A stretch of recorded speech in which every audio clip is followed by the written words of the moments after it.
What's going on, everyone? We got another hard reset for you today. We are doing the DIALN X62. If you have one of these and you have a pattern or password and you forgot what it is, we'll show you how to do a hard reset. Just a reminder, when you do a hard reset, you do delete all the data off the phone. So if you have anything important on here, it's going to get deleted. And lastly, if you guys haven't yet subscribed, we have a ton more of these hard resets and teardowns coming up, and we appreciate the support. Otherwise, let's take care of this one real quick. Let's make sure the phone's off first. In this case, it is.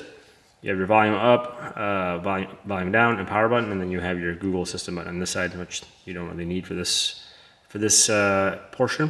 What we're going to do is we're going to hold volume up and power at the same time. So I'm going to hold volume up, then hold power. Once the phone turns on, you can let go of the power button, just keep holding volume up.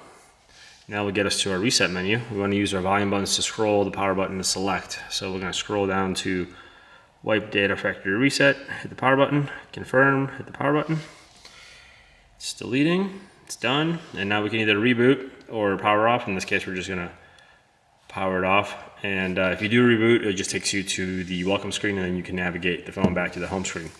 But that is how you do a hard reset on a DIALN X62. If you guys have any questions or want to see something special you're having trouble with, just drop a comment. We'll try to get that up for you sooner than later. We do have a ton more of these hard resets coming up, so if there's something you guys want to see sooner than later, just let us know. Otherwise, thanks for watching, and we'll catch you on the next one.